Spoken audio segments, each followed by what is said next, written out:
Welcome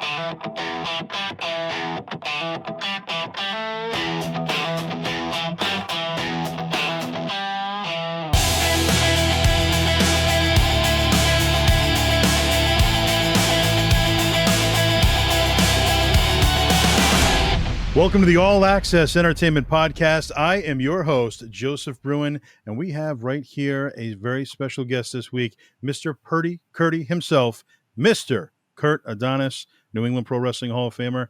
Thank you for joining us. Joe, it is an absolute pleasure to be on your show. Thank you for having me.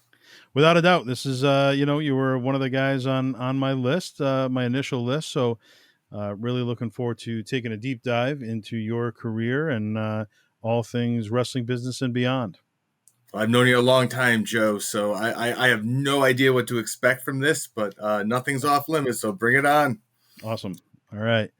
So let's rewind all the way to the back. Growing up as a kid, what were some of your hobbies and when did you first discover pro wrestling? Ooh, great question, Joe.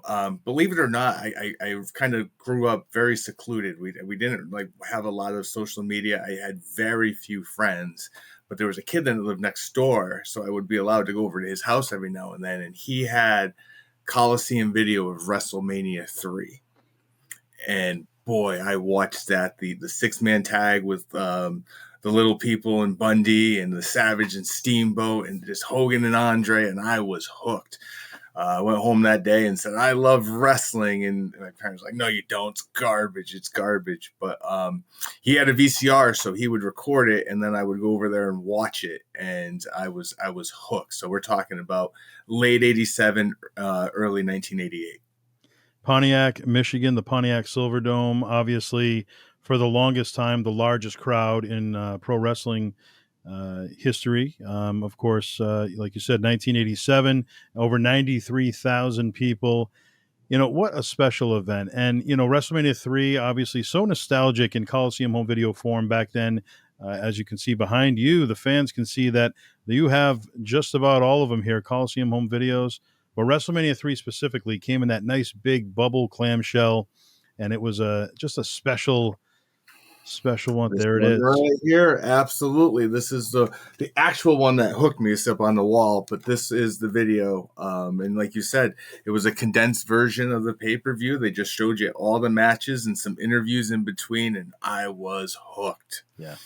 I remember going with my mom shopping Edwards Supermarket and A&P Supermarket, Seekonk, Massachusetts. They had a small end cap, and this was probably the early 90s, 91, 92. And WrestleMania 3 was one of the videos on the end cap, but even though it was a supermarket, you could rent them. They were 99 cents. And so WrestleMania 3, WrestleMania 4, that was my first time, getting those early WrestleManias, because obviously I didn't see them live per se, being an 80s baby, but well, the kids today will never know the pain of wanting to watch WrestleMania 3 and then going to the video store and somebody already had it checked out and you had to wait for it to be returned, and you would call and say, I remember it was SummerSlam 88. Did SummerSlam 88 come back yet? Did SummerSlam? They hated me, but they still answered the phone, and then you had to get down there within 20 minutes or they'd rent it to someone else. And that's exactly what happened to me at the supermarket there. I saw the clamshell, held it in my hand, and I was so excited, but then realized the tape would have been behind it, and it wasn't. And they only had one copy. And I was already in my mind, I was like, no, this is coming home tonight. No, it wasn't coming home that night. But, many times after that it did. And WrestleMania 3, such a special event in the world of wrestling and the landscape, honestly. Your first wrestling related disappointment, Joe. Welcome to the club. It started early, didn't it? Right. It always does. I know. At least it set us up for, some future failures, of course. But so a preservist of all things Coliseum home video, not only do you have the tapes, you've got the pins, you've got the T-shirts, you've got the stickers, anything that comes with the tapes and anything beyond. So why don't you tell us, take a deep dive into your collection. What are some of your personal favorite pieces, and what are the different types of items that you have? Never been asked that one before, but as somebody who lives by themselves, my house is actually a museum of 80s and 90s professional wrestling. So You have the video wall back here with the entire Coliseum video run. I have a hallway, which is floor to ceiling of 8x10s, autographed pictures, pictures of me and wrestlers. In the room, I have a belt collection, all the classic belts growing up, posters, action figures, and always looking for those one-of-one items. And as far as my favorite goes, I have an autographed George the Animal Steel Mind Doll. And that is just, I love George the Animal Steel. The Mind Dolls are rare. Having him sign it was even rarer. And it's probably one of the centerpieces of my collection. The Mind Doll, true collectible, definitely goes for, even without the signature, goes for good money, as you said, highly collectible. So congrats on that. Certainly a centerpiece of any collection. When it comes to Coliseum home video specifically, do you have a favorite tape? Is there one tape that you maybe, even as a kid, just watched over and over or rented over and over? That is, oh my goodness. Absolutely. Because that was the case. You can go down and rent the video. So I would always keep an eye out for Hulkamania 1. That was always one of my favorite videos growing up, where he won the championship from the Iron Sheik. Believe it or not, Survivor Series 90 was something I rented consistently because it happened in Hartford, and I was so envious I couldn't be there, but it was just an awesome event. WWF's greatest managers, believe it or not, our brains behind the brawn, like with the turning of Akeem into one man gang into Akeem and Elizabeth and the Mega Powers. It was just, I loved those videos. And believe it or not, some of the very videos I rented as a kid are back here right now. Stores, as you know, Joe, sometimes they would sell the tapes previously viewed. They wanted to get rid of a copy, and you could pick them up for as little as $5. And if I pull some of these tapes out, there's a story behind every one. It wasn't like I just bought it on a lot of these on eBay. These were I've been collecting since I was 8 years old, and they're all here preserved, digitized, of course, but here for folks who don't even know what VHS tapes are. Wow, that is tremendous. So who were some of your favorite superstars growing up as a kid? I was absolutely a Hulkamaniac. I loved Macho Man. I cried. I remember watching it live when the Mega Powers broke up on the main event because it was on free TV, so I could. And as far as some of the bad guys go, I always loved Mr. Perfect because we had the same first name, and Ric Flair. Nice. Very nice. Doesn't get any better than that, honestly. Oh, and Piper, because he was my favorite bad guy and then my favorite good guy. So Roddy Piper as well. One of the greatest promos, one of the greatest heels right there. So, you got to work with Roddy Piper, fast forward many years later, which we'll talk about. But right now, Coliseum Home Video, sticking with that topic specifically, I remember when I was a kid, they came out with a tape. It was called Monday Night Raw Prime Cuts. And Monday Night Raw Prime Cuts came out in, I believe, 1993. And there was a 20-man over-the-top rope battle royal on that show. And I remember I missed that episode of Raw because it originated from Raw. And first seeing it on the Coliseum home video, I was blown away because to me, a lot of that was interesting because you had different eras represented in the Battle Royal. There was a Jimmy Snuka, but there was also Giant Gonzalez. There was MVP, who became Abe Knuckleball Schwartz. So you had all these characters, Bastion Booger, and I remember just being, mesmerized with that. And this is a fantastic tape because I just watched this not too long ago. It had the Quebecers beating the Steiners under Providence of Quebec rules for the tag team championship. They took you in the truck with Dunn, and you could hear him call on the shots. Like, it was a very good video. And believe it or not, that Battle Royal happened in New Haven, Connecticut at the New Haven Coliseum. And Wow. You're right, Macho Man was in there, and it came down to Razor Ramon and Rick Martel, who would later compete for the Intercontinental Championship. What a time, what a memory. I remember watching that too. It's a good one. And it was tough to find back in the day. I don't know if it was for you, but as far as to rent, it was very difficult to find for me. Well, that was it. That once you got past like I'll call it the boom period, like 91, they did get a little tougher to find, and like Blockbuster didn't carry them, and that was the time Blockbuster was really starting to come into it. So you saw your mom and pop shops, who were normally the ones that had the wrestling. Not and again, the tapes were coming out at a record pace too, so you really had to keep up if you were a video store. I think they had like 2 or 3 releases a month. Yeah. Chiming in your inner fan, if you had to pick three, what are your top three matches of all time? Oh my gosh, I'm gonna go with the first three that popped right into my head. Macho Man and Ricky Steamboat, fell in love with it. Helped me like, oh my gosh, this is the greatest thing I've ever seen.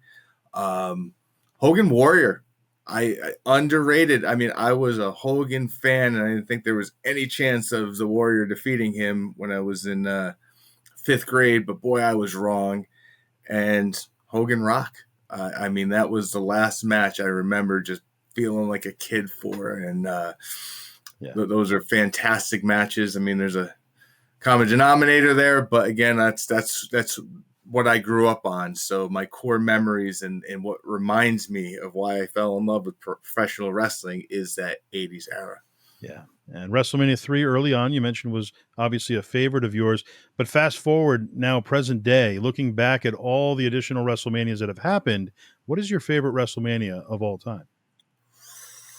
I mean, I'm going to choose 3. And I mean, but, if I had to not choose that one, I mean, 17 was fantastic. That's Just my it had favorite. everything, including the gimmick battle royal. And it was the return of the big show, not Paul White, but the big arena show where they drew that crowd, because I think the year before it was in Philly, and the year before that it was in Boston, and fantastic show. And it's for a lot of the wrestlers today, that was their moment that got them into wrestling, or their first favorite WrestleMania, where I can relate with WrestleMania 3. Yeah, and at 17, my personal favorite. I mean, the Falls Count Anywhere triple threat hardcore match. You had of course, the tables, ladders, chairs. You had Austin and Rock as the main event. You had McMahon versus McMahon. I mean, there was so much spectacle on this event. The gimmick battle royal, my personal favorite. It's funny. My wife sometimes makes fun of me. I watch it all the time. I always go back to the gimmick battle royal every year, and it was nice because at that time you didn't see the legends returning. Like after that phase, that's when they started to really come in. You'd see one on Raw here and there, but at that point, this was kind of the first time where they brought back all the old school legends. And to see them all in a battle royal like that with full entrances and the entrance music, I mean, they went all out, and that was even the commentary team, and it was such a special event.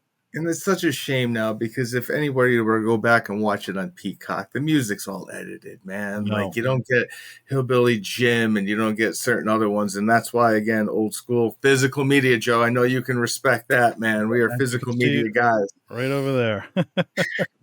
Yes, whenever I'm in the mood for gimmick battle royal, I pull out the WrestleMania 17 DVD for sure. So what's lucky, I'm very fortunate. You've met my girlfriend, Ashley. She's helped out at your convention, and Yeah. she never really was into wrestling before she met me. So I was able to hook her, like, throwing her my stuff, and then like, oh, well, to appreciate this, you have to go back and watch this. And I was able to take her through the classic years, and watching it with blind eyes, not knowing what the results were, and seeing Wow. and the emotion. It's just been such an incredible ride. We have like Sunday morning coffee and watch wrestling together. That's awesome. Old wrestling, not new stuff. Classic stuff. Yeah, that's what it's all about. Now let's talk about Rushmore. There's different ways to look at it. Obviously, personal favorites, most successful. You could look at it, most merchandise sold or whatever it may be. However you want to look at it, all eras included. What is your personal Mount Rushmore of pro wrestling? Oof! Wow. You're giving me a million guesses at what you would have asked me. That would not have been it. Hogan for sure. I mean, he hooked me, and people disagree, and rightly so, with some of the controversies, but separating the human being from the performer, it just that was, it drew a lot of eyes to the product. And Joe, we probably wouldn't be talking without his existence today. Flair, Ric Flair. The guy hustled. When you look back at the NWA and the territories and how he had to go every night, and you know it because you're in wrestling, but what people don't know is traveling is exhausting. Yeah. Nobody gets good sleep on an airplane. Nobody gets good sleep in a car. Nobody gets great sleep in a hotel. And then they're just living on the road and going back and forth and having to go 60 minutes a night. Whew. They were built differently back then. It's a tough pace. You hear people complaining about making one early flight, let alone having to do it, several times a weekend. Geez. I'm going to go with The Undertaker. Undertaker, generational. You kind of look at like the wrestling generations that come and go. It's like a 6 to 8 year period. He superseded, we got grandfathers watching with the grandkids, and to be on top for that long, you gotta be recognized, and gotta go with Stone Cold.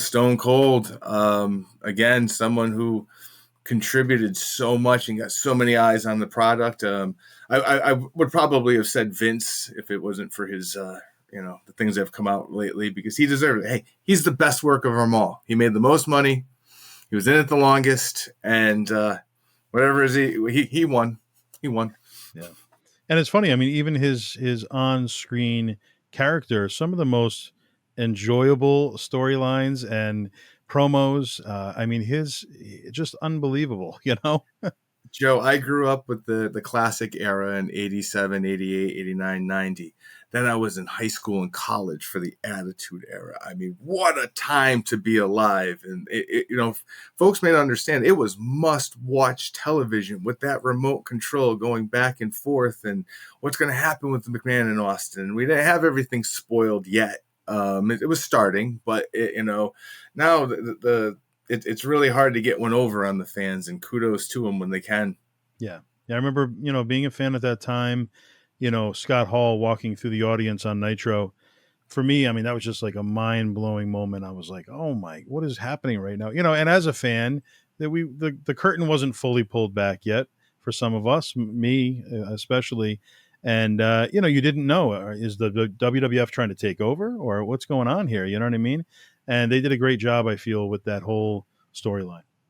Absolutely. Look at the eyes. Go back and look at the ratings, and those are monster numbers that they were pulling consistently, and continuous growth.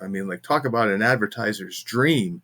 Right. And with that comes the money. And man, it was hot for a while there, and it was a great time to be alive. I was about 3 years into the business, so the few indies that were running were hot. The indies are always a good measuring stick for how it's going for the big leagues, because if indie shows are packed, generally the big time is packed as well. And how many weeks did they have sellout after sellout after sellout? Both of them, both products, and yeah. ECW was there too, and they were hot. Right. And what a time to be alive! Yeah, seriously, it was certainly a special time that I don't think any true wrestling fan will ever forget. Let's talk about New England Championship Wrestling, and even prior to that, actually, let's talk about at what moment were you like, what, this is something that I'm going to give a try. This is something that I'm going to go in there and give it give it all my everything.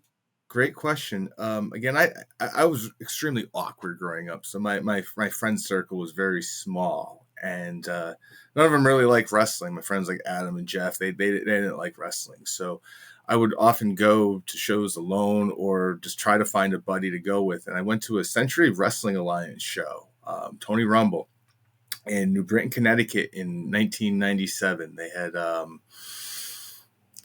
card there, and Abdullah the Butcher was on it, and Tony Atlas was on it. And this was my first intro to independent wrestling. I was able to get in the ring and get my picture with King Kong Bundy, a Polaroid, of course.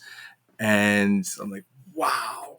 And then I met the wrestlers during intermission, like Trooper Gilmore, Knuckles Nelson. I have pictures with them. Wow. Ace Darling and Devin Storm and Lucky Larry or something Larry. And I was just as tall as these guys, if not taller. So I'm like, hey, so you're telling me there's a chance?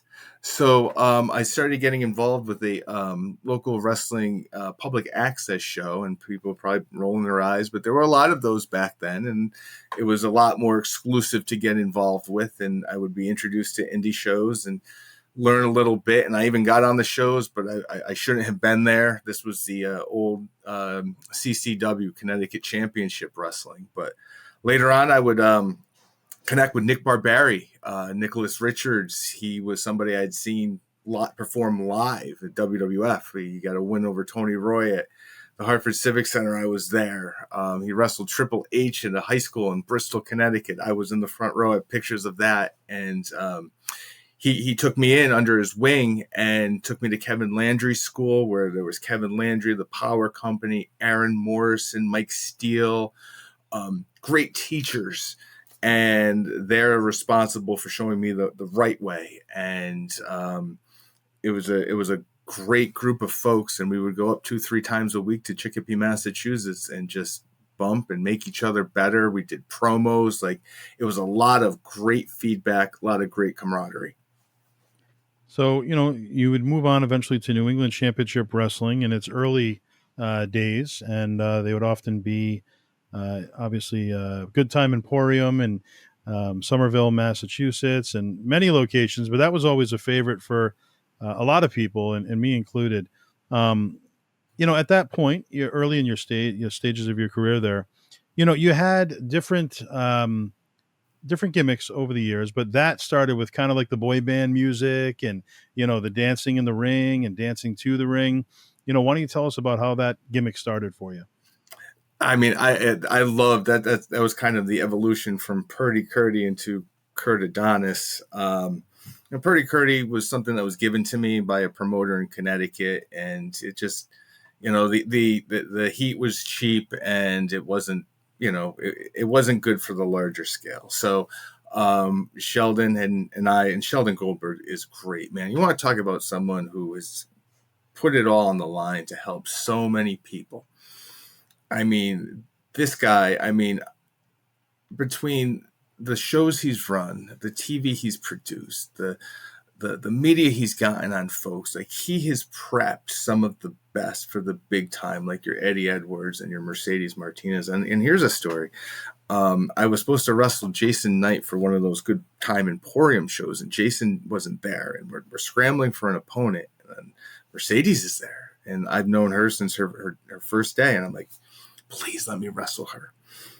And this is 2001, maybe, or 2000. So, like, intergender really wasn't a thing, but, wrestling, female wrestling was a lot different back then. You didn't have the work rate. You had more of the attraction and, I say exploitation. And that's not Mercedes. Mercedes going there, and she can go.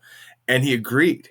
And we went in there and had a match, and the crowd was so behind her. And I eventually beat her, and it was a wrong decision. And then we took it back, and Sheldon had her beat me. And that's when I learned, like, you're not going to be the best one here. You're never going to be in the main event. But if you can get a reaction like that every time you get pinned, go with it, kid. And Sheldon really helped me with that. Bob Evans was there. He was really good at trying to, again, we're all young and we think we know it all. And they were there to instill, like, take your time, take your time and do the dancing, and, instead of going right to the next spot. So Sheldon, fantastic learning experience. Got to work with my good buddy, the Rocket Fred Curry Jr. And Sheldon and I still keep in touch, and amazing human being who doesn't get all the credit that he deserves, because he loves wrestling and he's made that his life. And for the fans who aren't familiar with it, Sheldon's come out with some fantastic books, which I still have to deep dive into myself, but a lot of great stuff coming out. Sheldon's got all kinds of things still in the works as well. So it's going to be interesting to see what he's got coming. Can't wait to check it NEW, out. Northeast Yes. Wrestling.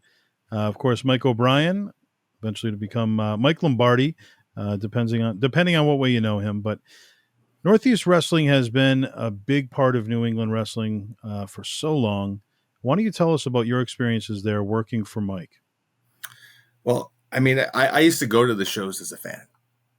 He ran Terryville, Thomaston. I was in high school. I would go and just check him out because why not? They had all the biggest names. You know, back then you could use WWF contracted talent. He had Sid Vicious with the Psycho Sid with the WWF belt on his shows. And, you know, when I got involved in wrestling, that was where I wanted to be. And so I ended up having a match with Xavier for the Millennium Wrestling Association, Nick, which was a fantastic company that Nick was the precursor 20 years earlier to what Wrestling with Character is today, but we'll get into that later. But I had a great match with Xavier, like really went, and he put in a good word for me with Northeast. But I mean, he took one look at me and told me I'm too small and was very adamant about it. And I got myself booked in the Battle Royal, just needed some bodies. And I, you know, in exchange for that, I helped with the promotion of the show and, you know, flyering and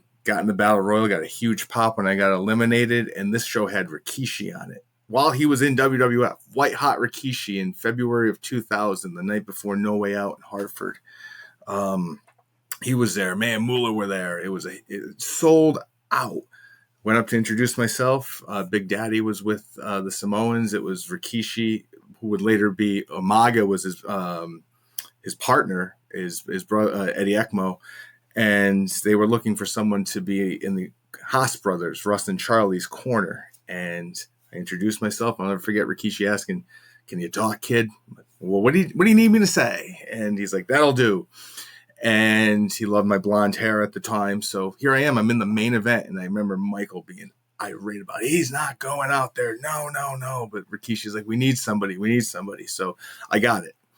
And, you know, take all the big bumps at the end. And when they started dancing at the end, the roof blew off the place. But that started the relationship. And from there, I would help with he's out in New York. I'm in Connecticut, so I would do all the poster and flyer, and I would help get sponsors. I would, you know, he started sending me for the airport runs. You know, which you pick up a wrestler and you spend the whole weekend with them, and then in return for that, I get a spot on the show, and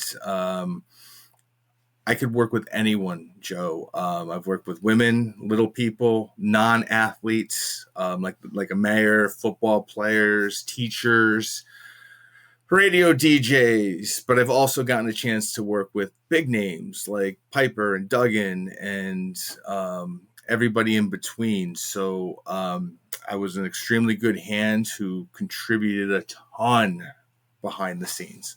Yeah. So Sheldon Goldberg, New England Championship Wrestling owner. Eventually, you'd early on move on to NECW. You were doing the dancing gimmick. You were kind of dancing to the ring, dancing in the ring. You know, and the people found it very entertaining. At that time, you had the boy band music. Tell us a little bit about that gimmick and how that started, how you put it together. Well, that was the official transition from Purdy Curdy to Kurt Adonis. I was Teen Scream Kurt Adonis, and it was exactly that, trying to be a boy band ripoff who has no singing ability and no dancing ability whatsoever. We agreed that for me to excel on his shows, we needed to have something different, and he gave me an opportunity. My first match there was with Alex Arian. And that was actually in Connecticut before he started using me up at the Good Times Emporium. But man, Sheldon Goldberg doesn't get enough credit. Joe, I know how much this guy has dedicated his life to building New England Championship Wrestling. So from the ground up, to giving folks a platform, a television platform, a live event platform, discovering some of the biggest talent like Beth Phoenix before anybody else knew about Beth Phoenix.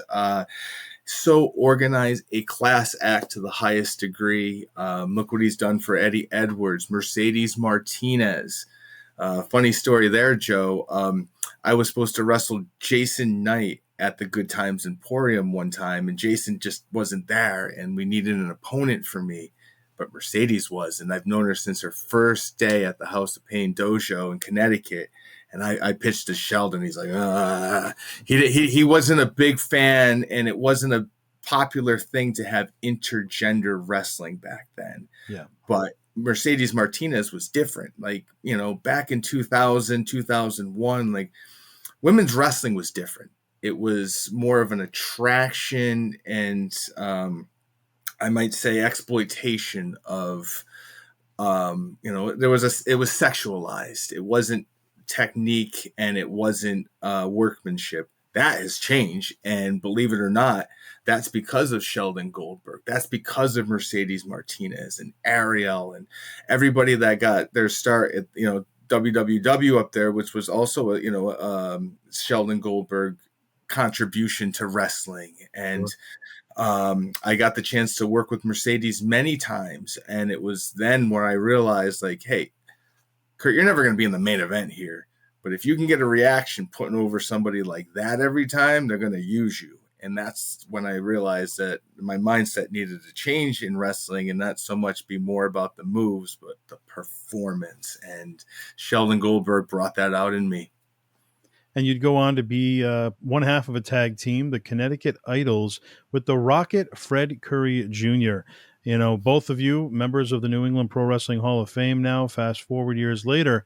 What was it like teaming up with Fred Curry, of course, a friend of yours outside of the ring? But what was it like at that time, teaming up, and some of your fond memories of that tag team? It was the best. I mean, like you said, you hit the nail right on the head. Freddie is one of my best friends in the world. There was myself, Freddie, Tim McNeely, and Nick Barberi. We all traveled together.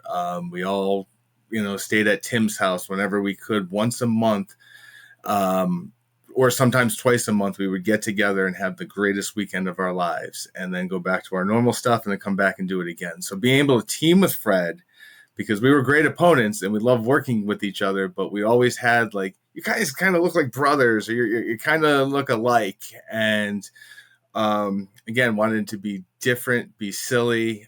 We had this one opportunity. We were wrestling the Now, and we were going to beat the Now.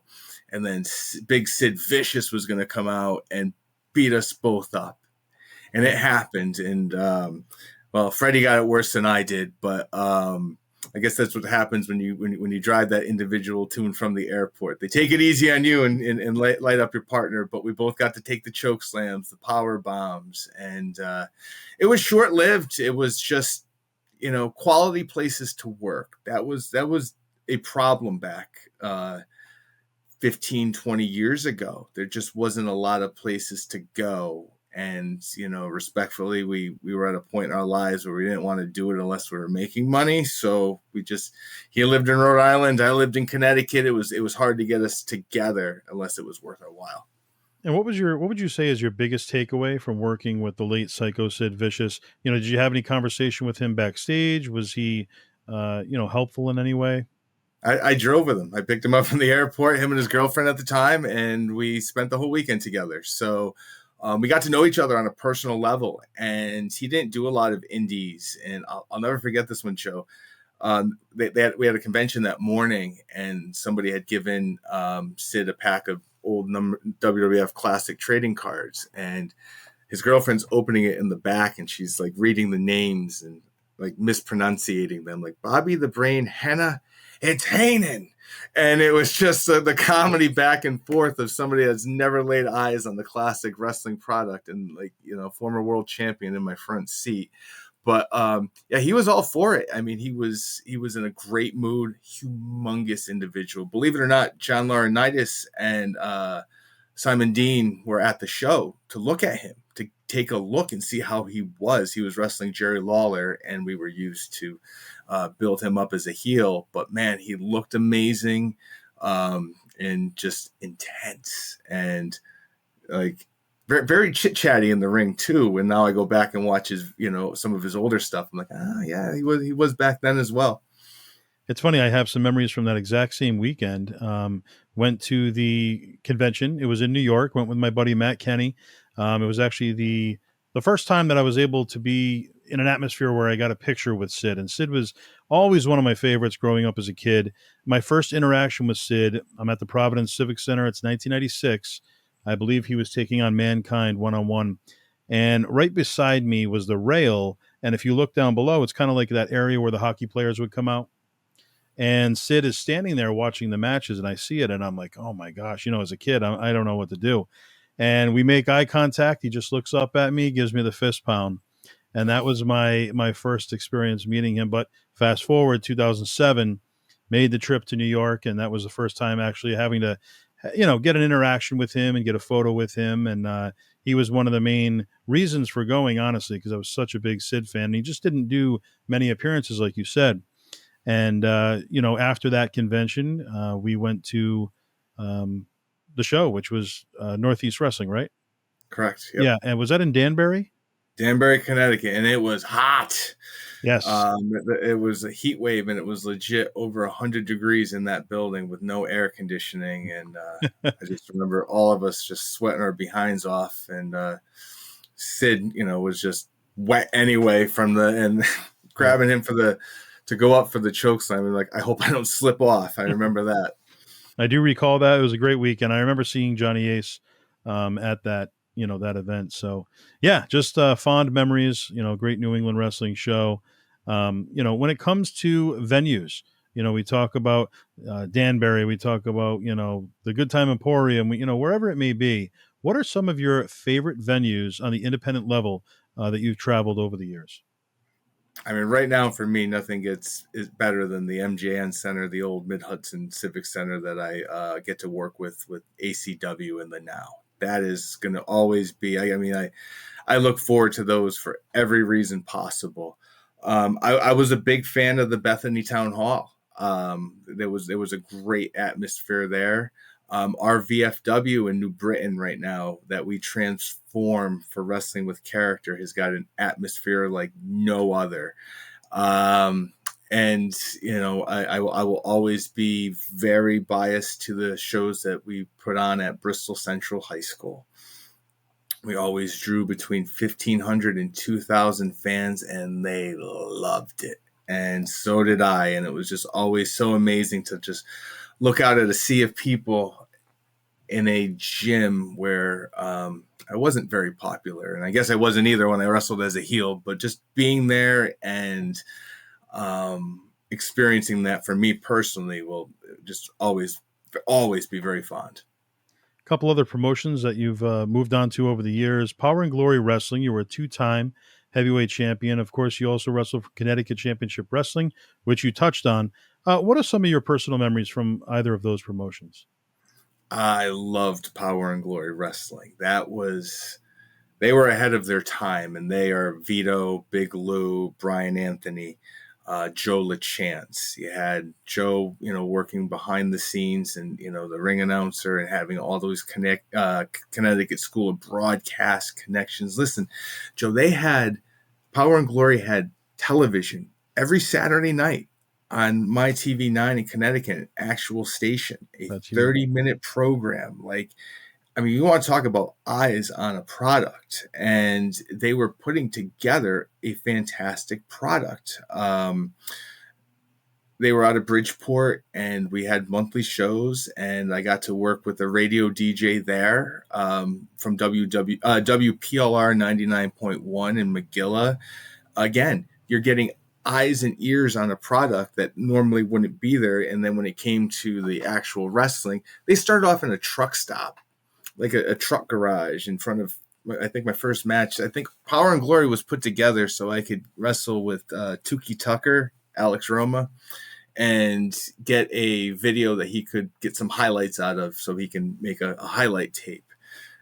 I never thought anybody imagined that they would have made television, legit television, and good crowds. And it just kind of, I don't know what happened at the end, because I had finished up my wrestling career. So, I was just in a bad mental place, but they kind of just had one or two more shows after I left and decided to contribute in other ways. And they still are contributing today. Vito, Brian, big parts of Wrestling with Character Live.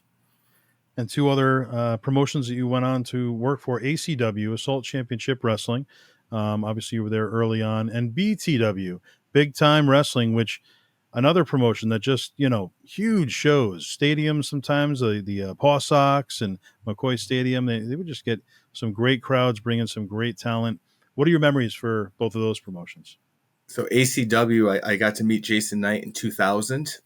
Jason was opening a wrestling school in Waterbury, Connecticut, which was much closer than having to go to Chicopee, Massachusetts for me personally 3 times a week. So I got involved with Jason's school from the inception.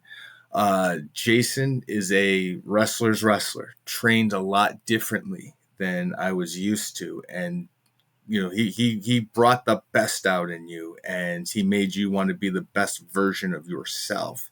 Again, look at some of the names that have come out of this school with Mercedes Martinez, Velvet Sky, Bobby Ocean. Chris Mooch is still around. He came out of there, but Jason taught differently and brought the best. But we would have some of the best guest trainers. Balls Mahoney, Bob Backlund came in and once made me I think it was the third to last to throw up, but he got me. And but again, he had a certain vision as to how a professional wrestler should look, and it really helped me. Is that was the time where I started getting bigger and learning how to work out and use the gym and the intake of food. I never ate great, but I just ate less of the bad stuff. As far as big time wrestling goes. Love Steve, love Terry. It was Steve and I mean, I still work with them today, either behind the scenes or through Steve and his signings with Bret Hart. It was great to be there, but man, Joe, there was a lot of tension between Northeast and Big Time. Yeah. Very well documented. You hit on it. You had the two entities that were drawing the biggest crowd. So of course, there's going to be some professional jealousy, and I was made to make that same decision most everybody else was. Now, Joe, I was always Switzerland in a lot of things in wrestling. I tried to avoid heat. I tried to avoid taking sides. It was a corporate part of me. Very successful at ESPN and the Walt Disney Company. So. But in this case, I could work most indies. There's ACW, DPW, NECW, Sparta, and WWA, who, again, he's another one that doesn't get enough credit for, again, he helped Steve Perkins. If it wasn't for Mike Sparta, Steve Perkins wouldn't be running. So another man that doesn't deserve the credit that he deserves. But I finally was told, the decision was made, like, you work here or you work there. Yeah. So I had to cut that, but always stayed close with Terry, always stayed close with Steve. And here we are so many years later. And it's just, if you would have asked me back then how the story would have ended, I would have never in a million years believed that, things would be so different. And here we are. And, I'm not very sad about that. I mean, I'm living my wrestling dreams right now. And again, Steve and Terry are part of them. And you mentioned, we were actually going to touch on this next anyway, ESPN, of course, Disney company. Tell us about your job there. You were there for quite a while. What you did there exactly, what your day-to-day was, and what that experience was like being there. Oh, I mean, I could not have asked for anything better in life. I'm born in Bristol, Connecticut. ESPN's world headquarters is right down the street in Bristol, Connecticut. I started off as an intern. I remember I had long wrestling hair, and I cut it for an internship opportunity, and it was to work in the technology help desk, making $6 an hour.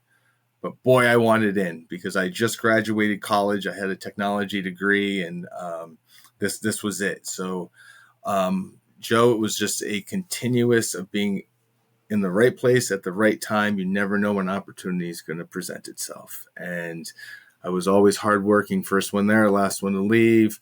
And then people started noticing that. So I started to be given like really big responsibilities. And then towards, the latter part of my career, I had oversaw significant projects like the building of the Sports Center studio and that whole Digital Center 2 facility.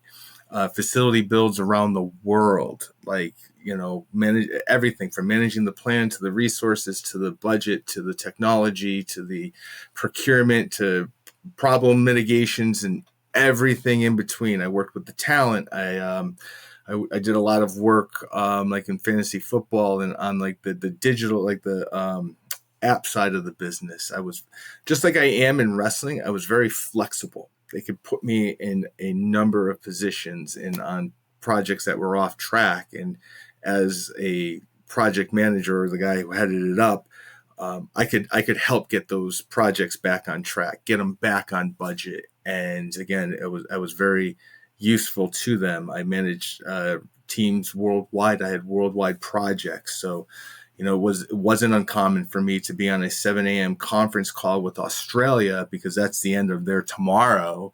And then my team that reported to me was out on the West Coast, so some of their programming didn't get over till 3-4 in the morning Eastern time. So it was an amazing experience. I've been in ESPN commercials. I've worked with the biggest sports stars, met the biggest sports stars, dealt with everybody from the president of the company right down to the new interns they brought in and everything in between. I would vacation at Disney World. I'd be sent to Disney World for meetings and stuff, and I got to travel. ESPN taught me how to travel because that was part of the job. I spent a lot of time in hotels and on airplanes, and I got to see it all on somebody else's dime. And I did all of the wrestling on the weekends. So this is my week. I did this in parallel. I was at ESPN for 22 years. I've been doing the wrestling thing for 27 years. So they were always very supportive, or at least most people were of it, so long as I, didn't come in with a black eye or, could not come in, but that was a problem later on. But I resigned on my own terms in 2022.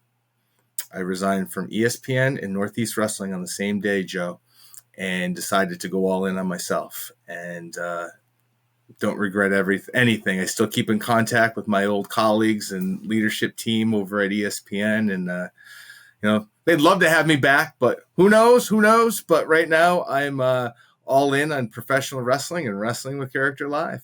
Yeah, and never say never. You never know what the future holds. Nope. Absolutely. When the time is right, if the time is right, you'll make it happen, I'm sure. And staying on that topic, ESPN for so many years, especially in the 90s, they wouldn't really touch pro wrestling. They were pro sports, but not wrestling, and specifically. And fast forward all these years later, now they have a deal, a relationship in place with the WWE. Did you think that day would ever come, to the extent that it has now? To the extent it has now, no. But watching it start coming together was awesome because behind the scenes, there's a lot of wrestling fans that work at ESPN, and they were always, like you said, if they talked about professional wrestling, it was often in a negative light. Yeah. And but when we started crossing, dividing that, once the coach came on board, I remember seeing him at his employee orientation. He used to do the indie shows, the Northeast shows with us. So he had someone he could reach out to, but he was really that one to help broker that handshake. And then before you knew it, we had started having a remote production set up at the WrestleMania, and then guests were starting to come into ESPN. I remember I brought Kurt Angle in. I got Kurt Angle booked on Sports Center and through the car wash, as they call it, all the radio shows and TV shows to help promote one of our indie shows. But like literally days before they announced him as the Hall of Fame. So here's a story nobody knows. I was with Kurt that morning, and it was going to be when he was done with ESPN that morning. He was going down to see Vince McMahon for the first time since he left. Oh, wow. Okay. And then coming back to do the show, the cage match with Cody Rhodes for Northeast. So I picked him up, and he was very anxious that morning. Like, he didn't know what to expect. And we had a camera crew following us. WWE sent the whole freaking camera crew up and filmed everything. It was for one of his documentaries. I don't know if it's still out there or not, but I know I was in it, and it was he went and he did it, and he would text me. He's like, "Oh boy, wait till you hear about this. Wait till you hear about this." And then the next day, that WWE dropped him off at Crosby High School, and we sat in the bleachers for like an hour, and he just like poured his heart out about the emotion of the moment and how he felt like legitimately. And wow, I went off on a tangent, but that again, that's what ESPN did. Here's another one. Like, he put one of the Sports Center guys in the ankle lock. Harmless enough, right? Right. And then like whoever the WWE representatives were like, we don't show demonstrations of the moves because, we don't want kids to try this at home. So things had changed significantly since the last time he was involved, and he had to learn the new rules. Wow, man, what a story. That's great. Kurt Angle, one of the best to do it, in my opinion. Oh, so we're doing the car wash, and I get a tap on the shoulder, and it's a fella I don't recognize. He's like, "Hey, are you with Kurt Angle? My buddy'd like to get a picture with him." It was Sugar Ray Leonard. Oh, wow. So I have pictures of like Sugar Ray and Kurt Angle just like doing this in in a small hallway of ESPN, because they were both fans of each other, both the first time they ever met, and it was a wonderful moment. Another great memory. So you've been a part of so many great memories over the years, obviously, and obviously some not so great memories. Let's talk a little bit about some of the depression that you were battling for a while there, your injury in pro wrestling, and what ultimately led to your retirement from the ring. Let's talk about that. And yeah, this is going to be a tough one. So the pain started in 2005 was the first time my disc slipped.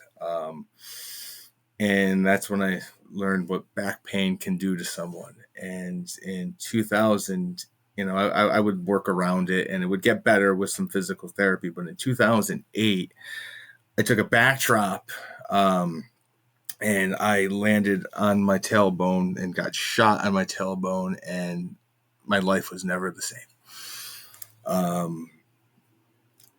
The discs had just disintegrated into nothing, and where there was discs, it was just they were bulging and just pushing on the nerves from both sides.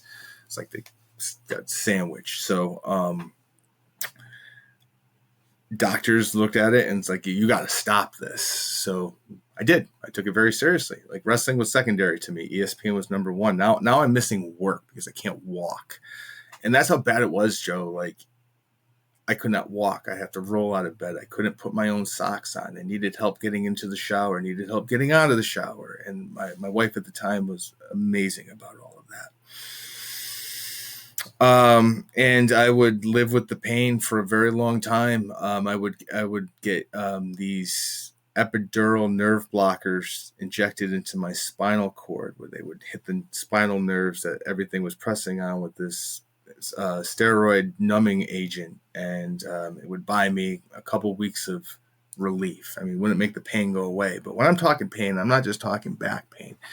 It shot down the legs. It goes through the back. It's like, unless you've lived through it, there's no way to describe how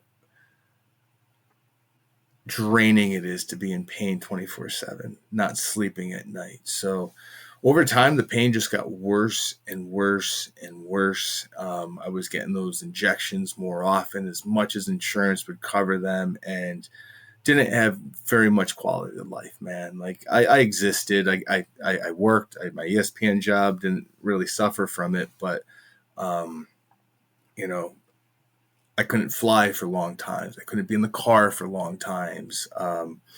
I was drinking a lot of beer. I was taking the pills they were prescribing. Then that turns into sleeping pills, and that turns into anxiety pills. And then, next thing you know, you're taking a handful of pills just trying to get to sleep at night, and washing it down with a ton of beer. Don't recommend that to anyone. Didn't start happening overnight. It just progressively gets worse. And this is just for me to get sleep at night.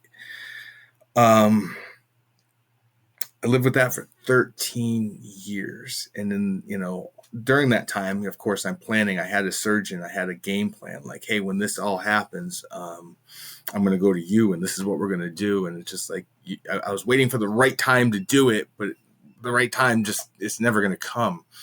And then in the middle of all of this, I decided I'm at an 8-year-old's birthday party, and they had a new trampoline, and I decided to go try a backflip. Crushed the left side of my neck, Joe.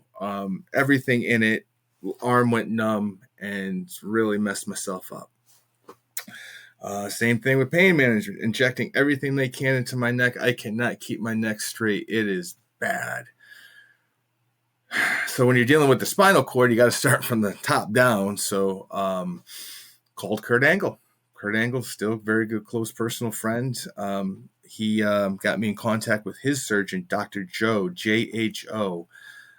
Very well documented how Dr. Joe handles necks compared to your standard, orthopedic surgeon, where, fusion is usually the, what the remedy for something like this, where they will lock you in place with, rods and pins and so forth. And Dr. Joe doesn't do it. He does a different way. Goes in microscopically, cleans up the herniations, and then he would cut these bone spurs in between your cervical vertebrae, and then your body would just pop open naturally. Wow. Joe, when I had that surgery, it was the most painful thing, but I was strutting around. Like, I flew home that day. Like, it was like outpatient neck surgery. Wow. And then a couple weeks later, like the vertebrae opened, pop, pop. And it was like the most euphoric feeling I've ever had. And I'm pain-free today. But here's the crazy part.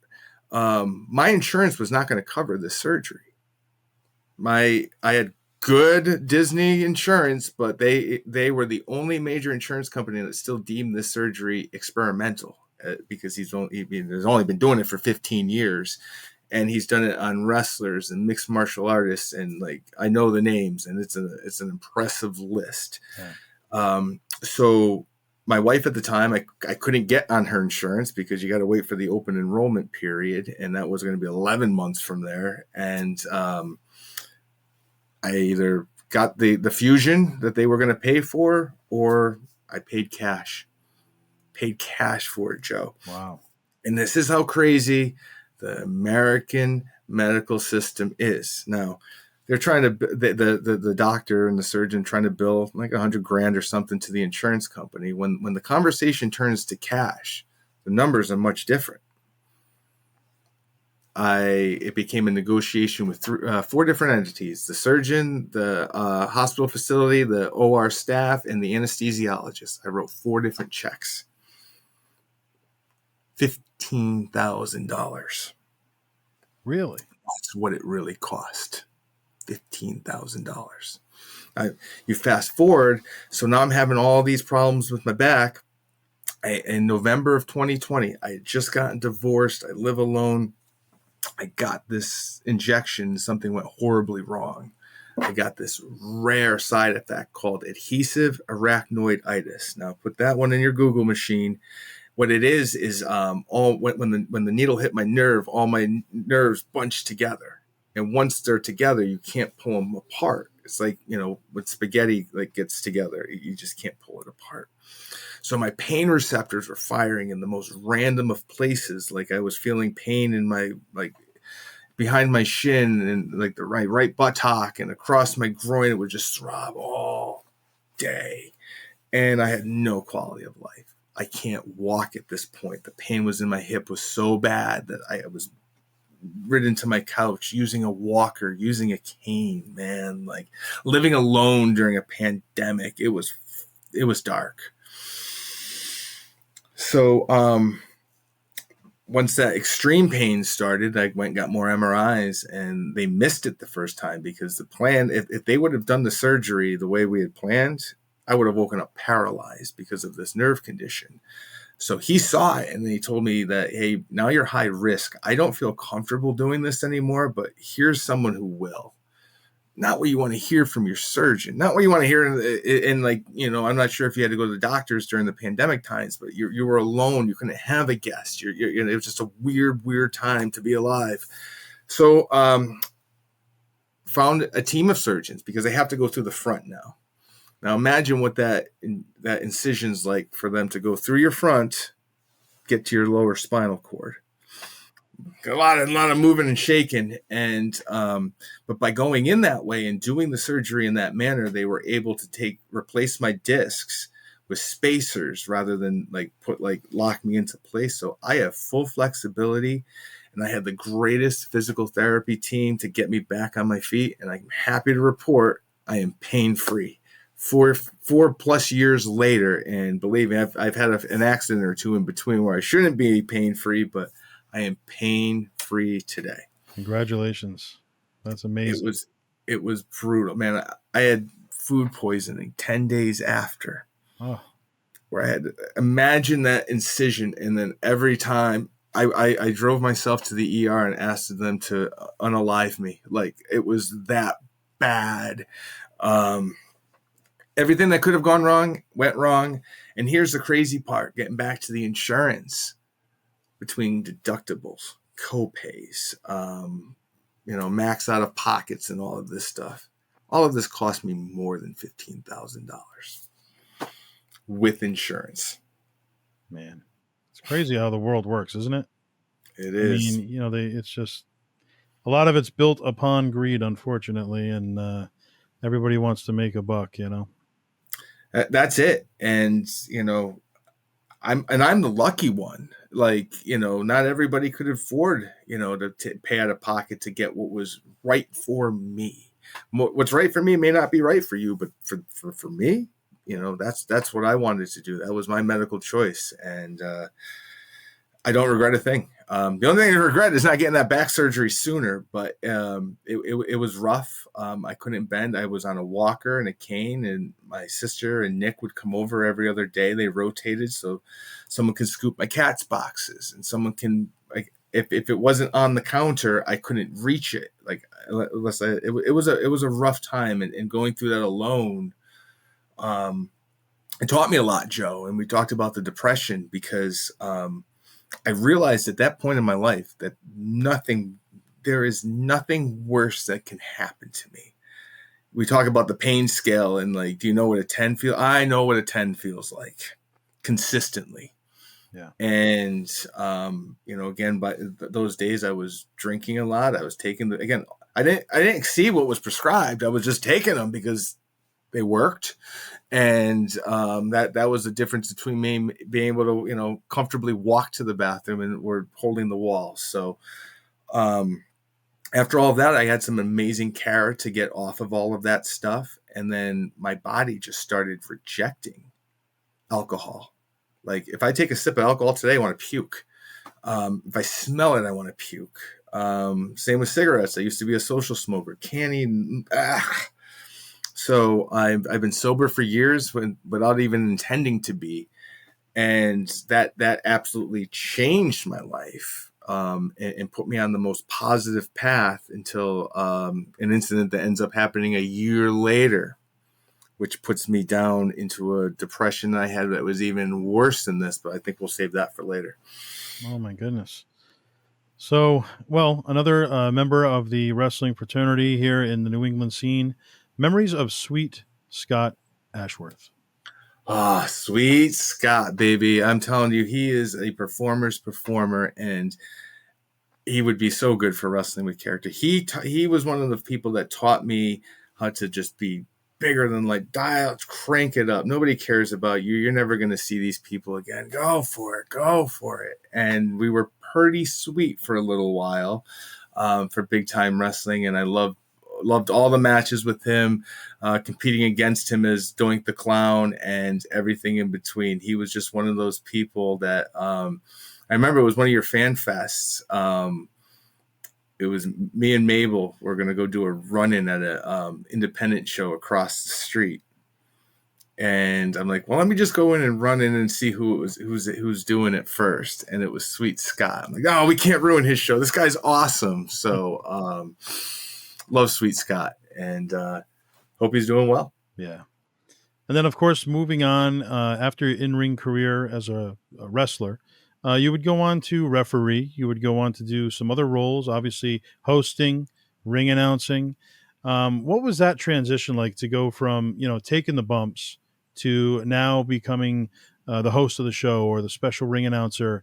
What was that like? And once you found your comfort zone, which you did, it seemed like you really enjoyed yourself and you're still doing it to this day. What's the ring announcing like? What are you bringing to the table? What can fans expect when they see you on the card as the announcer?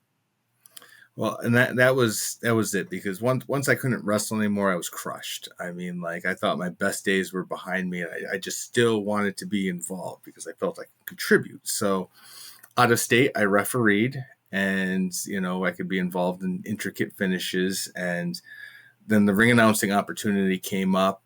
I remember begging for it. They needed a ring announcer. I'm like, just give me one shot. If I suck, I never have to do it again. And my first match, because I had done it behind the curtain for Mike Sparta before, like they did in ECW. They didn't have a ring announcer in the ring, so I've done it before. And my second match ever ring announcing was Warbeard Hansen Ivar versus Cody Rhodes at the Bethany Town Hall, which is Nice. crazy to think about. Um, I when I was with NEW, I had to be stiff and Howard Finkel, and it's not about you. And, I respect that, but then like I would bring in energy, and the crowd would chant Kurt, Kurt, Kurt, and that just angered people behind the scenes, and talk over him. So I learned to not try to bring that reaction out. And then fast forward to today, I mean, I am energy personified, like getting, clapping along with the people. And you're going to see a ringmaster of a circus type of environment when you see me as a ring announcer. I've been fortunate enough to do it for Lucky Pro, BST Wrestling. They were actually the first ones that called me when I didn't have anybody else talking to me in professional wrestling.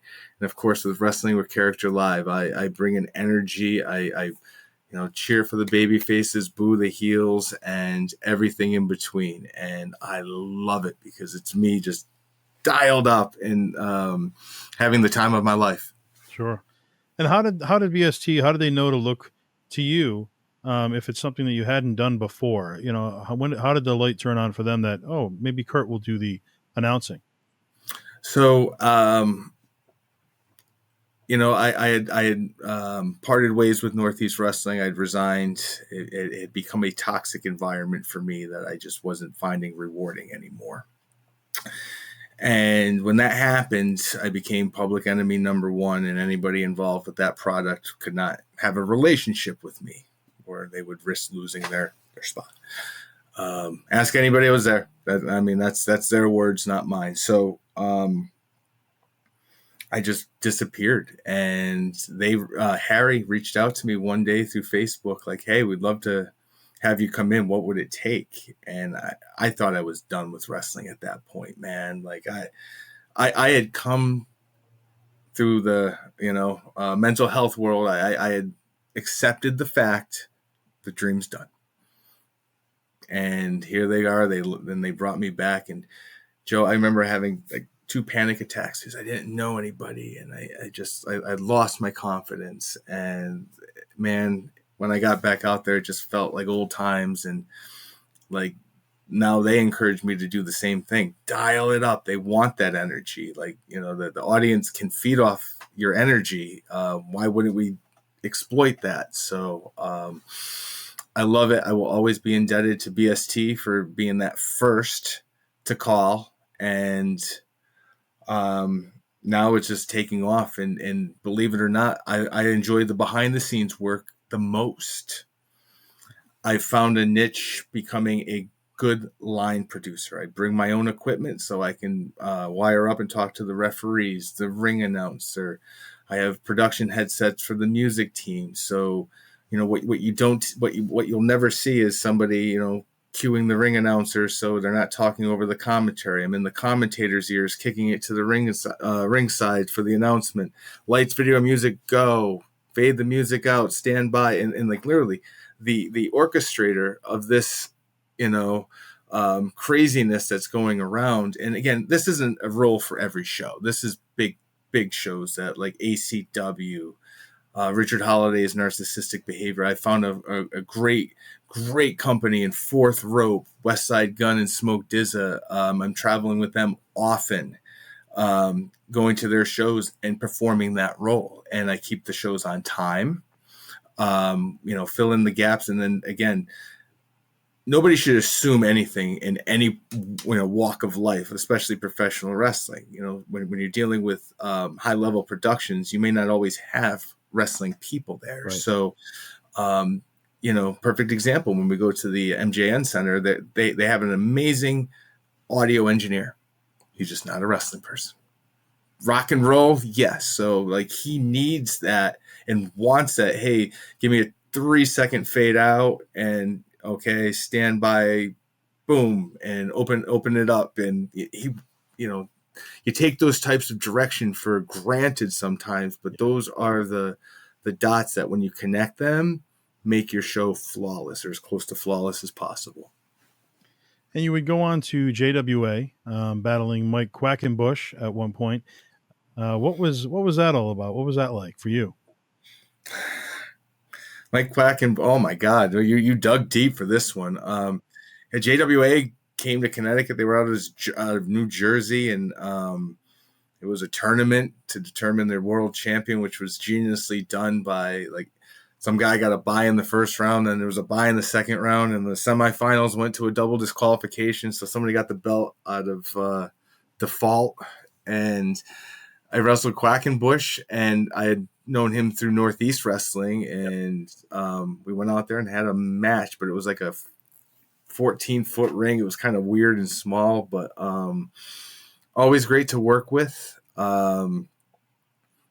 Incredible mind. I remember him like pitching ideas that like he had it all in his head, like what we were going to do. And it was just like, ooh, okay. All right. Let's do that. But to have seen, for the folks who didn't get to see him in his prime, man, he was an incredible performer, and his YouTube videos are very, very true. All of his messages. And another close friend of yours, Ron Zombie, another great here in the New England scene. What's your memories of him over the years, hanging out with him? First time I ever met Ron Zombie, I was a fan at that CWA show I mentioned earlier, and I have a picture on my wall in the hallway, 8x10, and they signed to me that day. Wow. And so it started off there, and then one of my first wrestling matches, I think it was first or second, I got roughed up a little bit. And again, I'm there alone because I don't know anybody, I don't have friends. It was a really awkward time. And Zombie, Curtis Slamdog, and the Mercenary, like, hey kid, you're all right. And then went over and talked to the dude who did it, and like, stop messing around with him. That was dangerous. And we were best friends since, and we have wrestled. I probably hold more victories over Ron Zombie than anybody else around here. But we had the time of our lives when we were together. There was a point in the 2000s where you went into any bar in Connecticut, somebody knew Ron Zombie, and it was.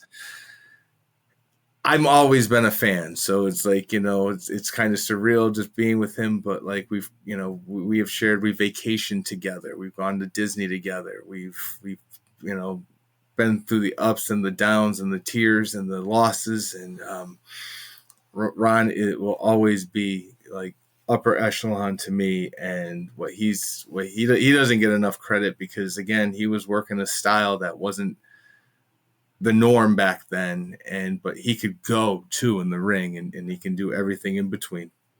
So when did you start working the fan fests? There were lots of fan fests popping up, conventions. Obviously, you were a part of some of those big ones. There's WrestleCon and StarCast, whatever it may be. What was that whole experience like? Kind of traveling now to convention, helping out with handling talent, and it's a whole different experience than being in the ring. So let's hear all about that for you. Well, fortunately, I mean, so, Northeast was the precursor to a lot of these conventions. They had big time meet and greets, and I was always a part of those. And you just learn, as you're going, like how to deal with fans, how to deal with lines, where to put people, what problems you're going to encounter, what complaints you're going to get. So I always kind of just did that informally. And I remember reaching out to High Spots for WrestleCon when they were in New York City, like, hey, do you need help with anything? Sure, come on down. Had no idea what to expect. And then Joe, I did like every job there, from checking in fans to running lines to dealing with the talent to ring announcing their super show to working with the production folks on that super show, with working with the New York City Athletic Commission because we didn't have an ambulance there, and every job in between. So that was like my formal kickoff to that, to when I realized, like, hey, I think I got something here. So then we got an opportunity with Conrad Thompson in one of his star casts out in Vegas, and we exceeded expectations, myself and Brian Anthony, and we became the kind of that power team that people would bring in, because we could set up your merchandise, we could train your staff, like we can come up with those escalation plans, like, let people know what to expect in advance of it happening, and then when the actual show's going on, execute on it. So I mean, I've run Cody Rhodes lines that have gone 4.5 hours, like, Bret Hart lines that have gone 4.5 hours. Like, I've had Ric Flair get up and leave during the middle of signings, and everything in between. And I have a way with people. It's my nature. It's my corporate background. We were in Dallas recently, and people were waiting all day for Kevin Von Erich, and then like AEW pulled him, and I had to explain to those folks, and it ranges from absolute like hysteria to anger and like wanting to grab in my suit jacket, and like, you got to deal with those people and not pour gas on the fire. And how do I make this right? Tom Unger brings me in for the big event. Love doing that. Again, not one specific role. We got Kurt. So again, I'll get there early. I'll work with your team, get everybody, situated on that point of escalation, so you don't have to bother, the leaders of the convention and everything in between. And it's helped me with a good relationship with the talent, good relationship with the fans, because you see a lot of the same fans. They travel with these conventions, especially when you're talking WrestleCon and StarCast, and even the big event in yours. And I actually was recently at a big event, and someone mentioned Providence to me. Hey, did I see you in Providence? I'm like, you sure did. And you can attest to it, Joe. You can put me in any role you need, and the job will get done. Right. Exactly. And how have you enjoyed that side of things in the business in comparison to being directly involved in a manager role or a ring announcing role? I love it. I love presenting great. This is the Disney in me. Great experiences for people, to see that smile, to see that connection, to see like that hope and that gleam, and then like it come to fruition. I don't care so much about the ring, and because I have companies like, what would it take? What would make you happy? Do you want to go out there and ref? And nah. If you need me to, absolutely. But I don't. I've had my glory days. Like, I want to be a contributor, Joe. Like, I want to be that one that people like look to, like Fight Factory, where it's like, we need Kurt. Like, we want Kurt. Like, he makes the show better. That's what I want to be. I want to continue to do that. Again, whatever role possible, I want to make your show better, run better. If I can teach you something, that's great. We all win. And I'm always learning. So, continuous improvement and quality bookings. That's what I got going on right now. And another gentleman who started in 1989 his career here in New England, Johnny Heartbreaker, would go on to become John Roselli, of course, Romeo Roselli, one half of the Heartthrobs in the WWE, a big part of Northeast Wrestling for many years. What has your relationship been with Romeo over the years? What's he like outside of the ring for fans that don't know? What's some of your personal memories of him? We started off together at wrestling school. He was a Landry student as well. He had some experience, but really went up there to hone his craft. He was responsible for getting me into that battle royal for Northeast Wrestling. He had a spot in there, and between Xavier and John, they both put that word in for me, and there were, we were inseparable. We certainly lived a couple different lifestyles. He was very into the gym. I wasn't till later, but he always looked the part and took that very seriously. And he was actually the one that gave me the backdrop that hurt my life. I don't even know if he knows that. Again, I hold no hostility towards him. I mean, it happens. It's not ballet. We just lost touch over the years. He moved to Florida. He is a family man now, and from what I can see on social media, doing fantastic. And he is someone that truly dedicated himself to wrestling, but at the same time, he had the right people in his ear, much like I had the correct people in my ear, like the Tims, the Freds, the Nicks. There's going to be a life after wrestling, and you need to take that into consideration. And he certainly did, and I think he's very successful today because of that. And you spoke on the Von Erich situation, kind of probably being your most intense fan interaction, I would say, over the years. On the other side, the flip side of that, what was your greatest fan interaction? Is there anything that sticks out throughout your entire career? Wow. That's a question, Joe. There's been so many. I do a lot of work with special needs kids and adults, and to just see the magic in their eyes when either I was performing or part of a performance or helping somebody get a special moment with a big star like Cody, and where the cameras aren't, and those are my favorite interactions, the ones that nobody has ever seen. I have had when I had my last match in 2009, I had fans bringing me presents and cards and T-shirts they had made, and it blew my mind because I never did the meet and greets before. I was never a hustler of 8x10s. I was never a gimmick table guy. I just most of the time I was a heel, so they weren't supposed to do it anyway. But I just never. I always had another job to do, so there was never time to do it. So I have fans that still send me pictures that we took that I would have never remembered in a million years. So I never stopped to appreciate it as much as I do today. Being pain free now has really changed my life, and I love the fans now. I mean, I go out before the show and talk to everybody in line, talk to them as they're coming in, keep them engaged, and because you were there, I was there, and it's great to see that look in a child's face is like, this is awesome, and just to be part of that memory. Another promotion that you went on to work for throughout your career, DPW, Defiant Pro Wrestling. You had some classics there, you and diehard Eddie Edwards, one-on-one. You also worked with, your partner at one point, the Rocket Fred Curry. What was it like working with both of them, this time Fred Curry on the opposing side of the ring? Freddie and I made great opponents, and I believe in that particular match, I wore his T-shirt out to the ring. Instead of Curry, it said Curdy, and in his hat, and I did all the mannerisms coming out to Rocket, and I came in the ring and just pulled the hat off, and it was a great moment. We had fun doing those shows. We had fun in those matches. Flying Fred Curry was very instrumental in helping us around that time. He would come to all the Sheldon Goldberg shows. He would come to the Defiant shows, and see, you didn't always, you never got the video right away, Joe.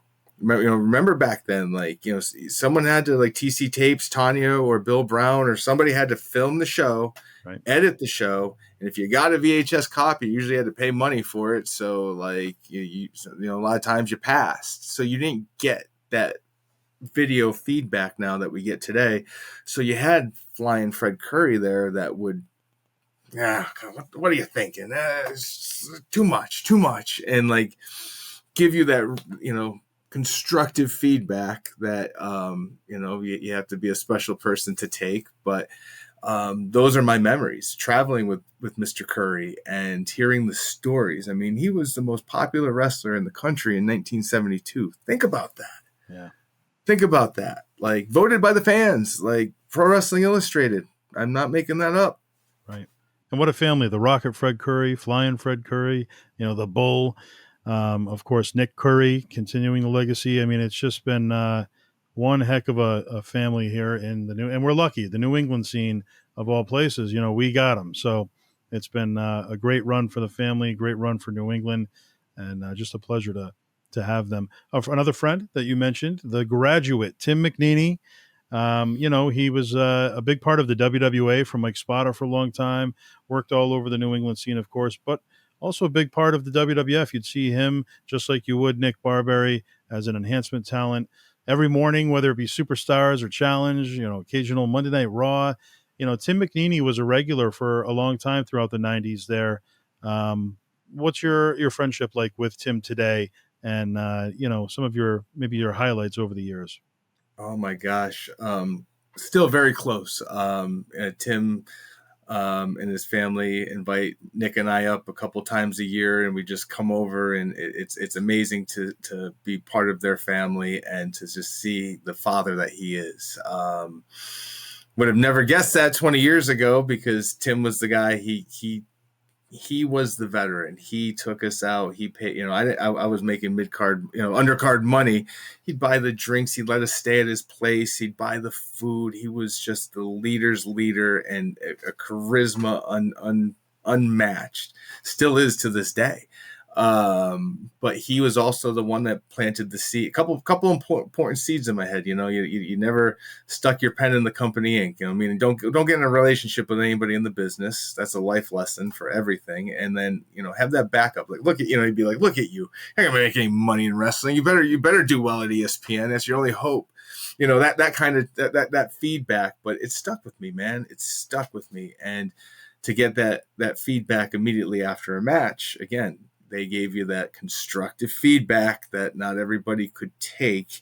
But then with Spartans, you always got that second night to go back and implement that feedback. But mostly we were hungover for the second night shows, so the Friday night shows were the best. But there was a point where Tim would outpace all of us and then crack a breakfast beer in the morning, man. They were the best times of my life, Joe. I look forward to going out to Boston. We would race from wherever venue we were, all drive to Tim's house, and then jump in his van that his company gave him for a company car, and we'd get to the bars, and we close the bars, and then we wait in line and get like greasy food, and then we go back up to the booking room and talk about how the show should have been booked. And it was just, I never laughed so hard. They're my closest friends in the world. It was me, Tim, Fred, and it was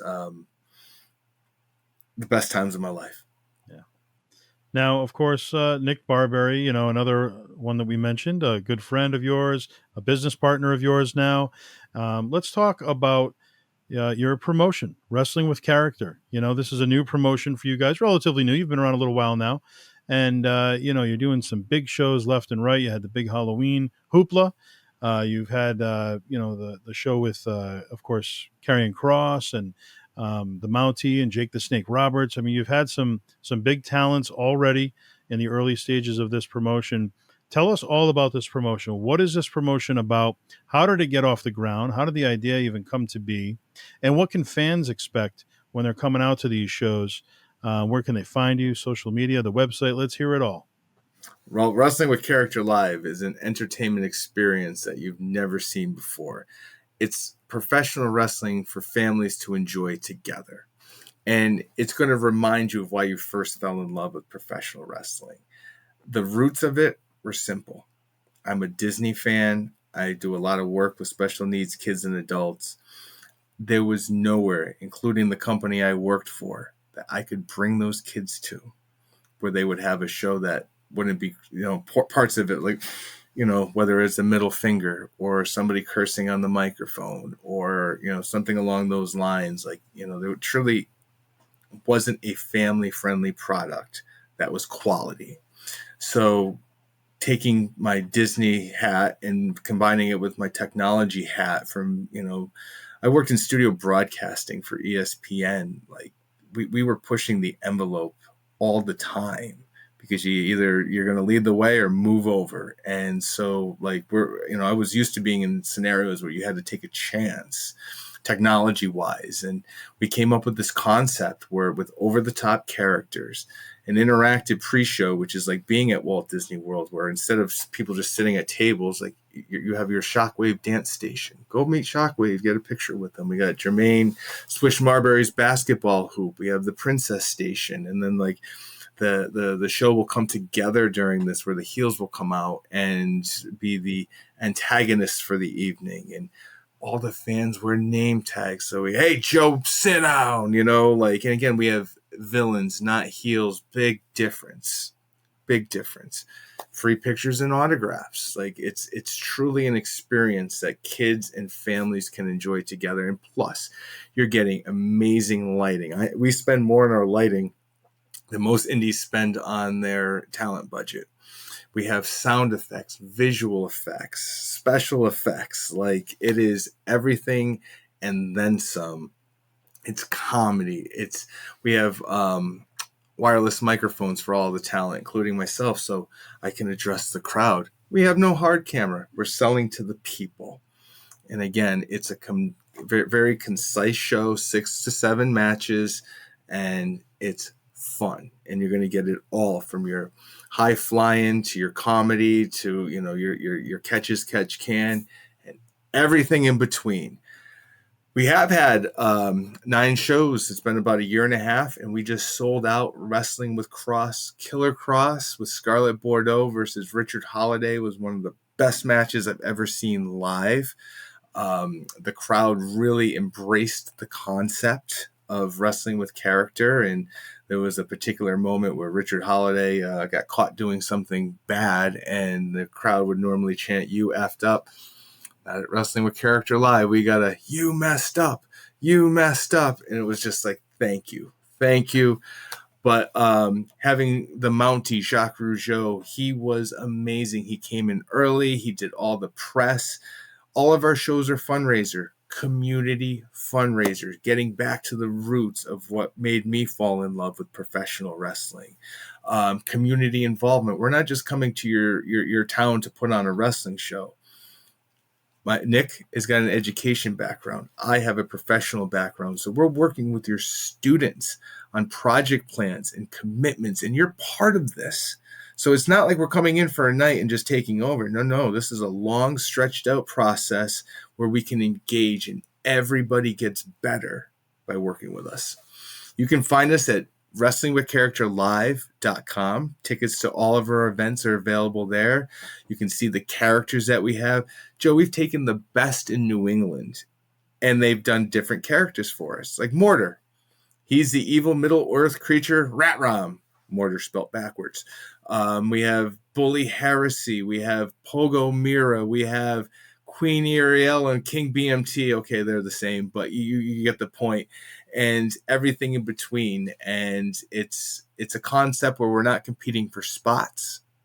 We're here to put on a show, and putting together the correct cast for that has been the most valuable part of this, because the folks that work with us, they get it and they get the vision. And now we have some really good eyes on the product after selling out at Wilcox Tech with Wrestling with Cross.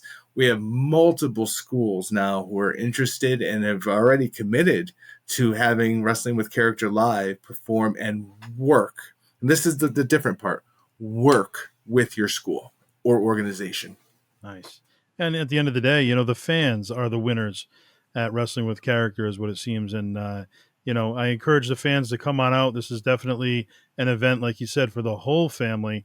So if you want to take the little kids, they're safe, and like you mentioned, free meet and greets, beforehand. And, sounds like a special event you don't want to miss. So definitely check out their website, their social media, and pick up some tickets for some of those upcoming events. I'm not sure, like I said off air, I'm not sure when this will air, so I don't want to mention a specific date, but there's going to be a slew of shows in the future. So just keep checking their website, and we'll make sure to help promote on this platform as well, without a doubt. What would you say is the best piece of advice that you've ever received in your career? And what advice do you have for somebody that's looking to get into the business now? I've received a lot of good advice throughout both my wrestling career and my corporate career. In wrestling, you get the old, keep your mouth closed and your ears open. That's, obviously the top advice, but understand why. That's the best advice I could tell to somebody and was given to me. Like, and this goes in real life. Why are you doing something? Why are we doing that? What's the risk if we don't? And to just understand, like, anybody can put moves together, but why are we doing that? Anybody can dress a certain way, but why are we doing that? Anybody can talk a certain way, but why are we doing that? What are you trying to accomplish? I think if folks start focusing more on the why and the what, everything else will come. But I've been around a long time. I've gone from the late 90s where, man, you can't teach like that anymore. You can't learn like that anymore. You can't talk to people like that anymore. We've bettered ourselves as a society, but at the same time, I welcome people, youngsters, to take advice. Look in that mirror and just be cautious who you take it from, because just because you're getting advice doesn't mean it's good advice. And look at the source of that advice and ask yourself, what has he or she done, and do I want to accomplish the same or better? And in your opinion, what's the most challenging part about being in the pro wrestling business? All of it. The unwritten rules. I mean, look, we're all one mess up from just, writing ourselves out of everything. And you have to, and this goes back to the good advice. Like, look, I compose every message I ever write, every text message that I ever write, every conversation that I have, thinking to myself, if this were to make the front page of the New York Times, how would I feel about that? Would I have explaining to do? Would I have, you know what I mean? So I think, folks are quick to react. And I think, patience is just a tough thing for folks to learn. Good things will come to those who wait.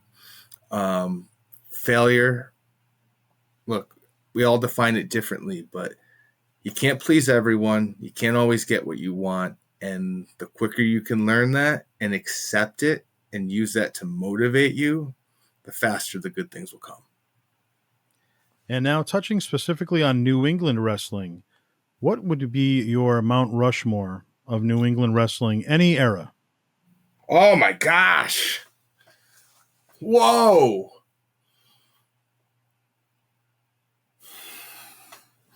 All right, I'm going Nick first, because Nick. I wouldn't be here if it wasn't for Nick Richards, Nick Barberi. I mean, unbelievable. Going to put him on that one. We'll put Ron Zombie on that list. I mean, Ron Zombie, he's still going. Yeah. He's still going, selectively, of course, but he's still going, and he's still over. And he's just going to always be a staple. I mean, I would like to put Brian Anthony on that list. There's a guy that didn't get the visibility of what he should have had, because he was isolated to one promotion. But what he did there, it was so quality and next level. I mean, there's so many. You talk about Slick Wagner Browns. You talk about, your Aaron Morrisons. You talk about your Brian Furies. Your, oh my gosh. Joe, I'm going to put you on it because, you deserve credit for all that you do for independent wrestling, the Hall of Fame, the conventions, the putting a spotlight and spending time just talking to me. Like, I would not have this outlet otherwise. It's people like you, Joe. And you know what? You're the fourth member. Congratulations. Oh, well, I appreciate that. I'm not sure that I'm deserving, but I do have a passion for this business, and I truly do enjoy every aspect of it. So, this is this interview right here is important to me, like you said. So I have fun doing it, and happy to be here. So I appreciate you doing that. Now, 2013, rewinding back, New England Pro Wrestling Hall of Fame. You were inducted that year. It was a great class. Why don't you go back to that night? What was it like? What were the experiences like? People you caught up with? Joe, that was one of the best weekends ever, man. And I think you'll recall you offered me that the Hall of Fame accolade many years before. I think you offered it the year I retired. And maybe you don't know this, but I was told to turn it down. And the powers that be at NEW didn't feel it was an accolade that I should have had, and so I listened and I turned it down. And then I had a separation with them, and 2013 you offered it again. And didn't somebody call and ask you about it too? What's that? Didn't somebody ask you to be part of that Hall of Fame that year too? Because all of a sudden somebody else wanted to be part of the Hall of Fame that told me not to take it, but I digress. It was amazing being there. I brought my friend Pete with me, and we hung out with Mabel, and that was one of the last times I saw him, and we were the odd couple that were traveling. I hold that night in a lot of esteem because like Nikolai and I think Kevin Sullivan was there, and Sonny, who was fresh out of getting some help, was there, and you had that green room with Mel and Rich Palladino and you, of course. And I remember I was in a lot of pain that weekend physically, but I remember just being so honored. Howard Finkel had said like nice things about myself and Ron Zombie, which was just like, anytime you hear your name come out of his mouth, it's a special moment. I remember being very, very concerned about hitting your 5-minute time limit, and because I'd been to part of them before where folks go a little over time. I'm like, that is not going to be me. It was awesome. And there's a video of it on YouTube, which just like I sent to someone not too long ago, and I'm like, look at this honor. And I'm looking at it right now. It's on my wall. It's on the other side of the camera, of course, but I have my award on my wall that I display proudly. And it was the backdrop from my work computer. And I can never thank you enough for the accolade, the presentation of the accolade, that entire weekend you put together, and all that you do, man. You were one of a kind, Joe. And I appreciate you. I really, truly do. Well, thank you, Kurt. I appreciate that, sincerely. Another fixture in the New England scene, Rich Palladino. Some of your memories of Rich over the years. I used to go to the ECW shows, and he was the ring announcer, and we'd heckle him. And now Rich is one of my always a good friend. Talked to him not too long ago. We help each other get bookings.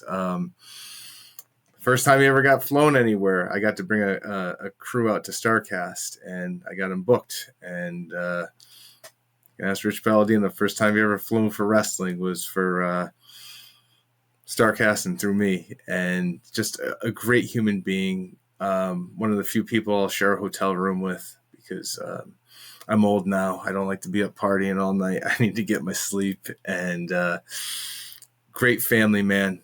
I mean, the way he talks about his children, like we've had those late night talks, and they're his world. And I could not be prouder for him of all the accolades he's got going on with MLW and everything. He is truly the voice of New England. Yeah.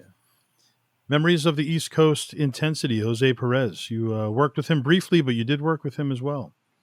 Absolutely. And I'm going to say this, that Jose Perez was at our Wrestling Lacrosse show, and he was just coming to observe, and he ended up jumping in and filling a role we desperately needed. And Jose, like myself, is one of those utility knives. He can do anything, anywhere, anytime.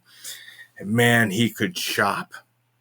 Yes. He could chop, and I've been in there with some good choppers like Tatanka, and man, you felt it from Jose. But incredible mind for the business.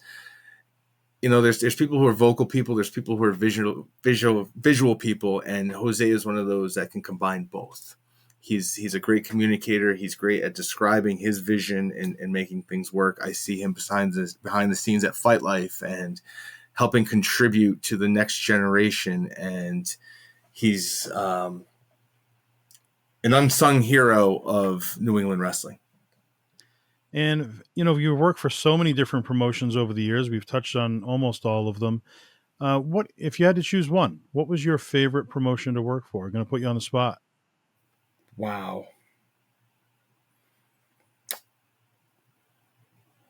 I mean, there's a point in time where the answer would have been a lot different. I'm going to go right now. Awesome Championship Wrestling is the best promotion that I'm working. Actually, no, I'm sorry. They're great.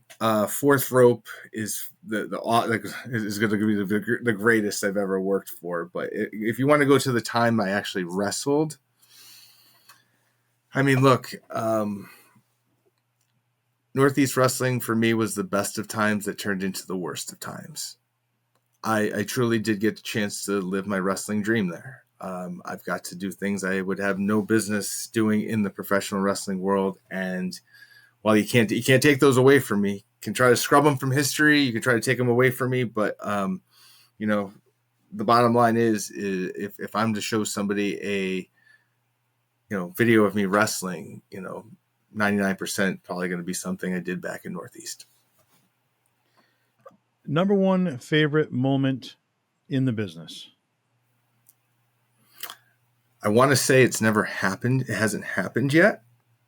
But man, standing across from Piper in my high school gym after spending an entire weekend, 5 days with him, doing press, convention, and traveling with him and Colt, and putting that together over days. And sitting with Jerry Lawler to kind of, connect those dots and make sure everything was there, and then going out and executing, and nothing will be better than that. It was awesome. I mean, I remember waiting for my cue, just sitting there crouched, and it was my heart was beating through my chest, Joe. Yeah. Don't mess this up. And it was, I love it. It puts a smile on my face. There was a long period of time I never went back and appreciated anything I did. I stopped watching wrestling, and I'm starting to post. I have hundreds and hundreds and hundreds. I'm an archivist for New England pro wrestling content. I have so many hundreds of matches of my own that and that doesn't include the Sparta library, which is out there somewhere, Steve Perkins. I had the most matches probably with WWA, and I don't have any of them. Oh. And it's, if I'm another piece of advice to youngsters, I think a lot of them are doing that now. And with the help of social media, it's easier to track, but take notes of your journey, man, because eventually you're going to end up with too many bumps to the head, and you're not going to remember it all. And that's kind of where I sit now.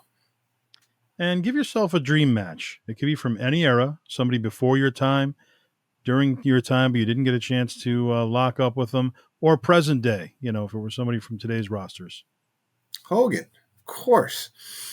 Oh my gosh, that would be the dream. It'd be nice and simple too. Awesome. Yeah, right. Exactly. Now, fast forward many years from now, what is your legacy? How do you want to be remembered?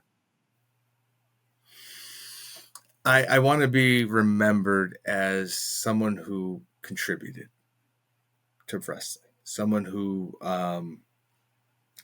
who gave more than he received, someone that made things better with my presence, left things better than I found them. Whether it's behind the scenes, well, that's obviously where I'm contributing the most right now. But just, I want people to say, he was a good hand, and he could do this and he could do that, and that's what I want to be. I want to be someone that took the time to talk to anybody about anything, and to have, no matter what the job was, never too good to do it at all. Man, I've swept floors, I've cleaned bathrooms. Like, look, things need to get done, and we're all here for the same purpose, man. As crazy as this world is, Joe, doesn't matter what your beliefs are, what your thoughts are, none of it matters. One thing we all have in common is that we're fans of professional wrestling. And to me, that's all we need, man. We just need that one common denominator, and that's it. Awesome. Well, Kurt, thank you so much for taking the time, being here. It's been a pleasure to have you take a deep dive into your career, and it's always a pleasure to see you. So thank you. That was great questions, Joe. I really appreciate you taking the deep dive. I know that you've been there through part of the journey and have firsthand knowledge of it, but I appreciate you taking the time, and I wish you nothing but success with this podcast and anything else you have coming up in the future. Thank you so much, man. And for Kurt Adonis, I am Joseph Bruen. This has been the All Access Entertainment Podcast. We will see you next time. Don't forget to like and subscribe.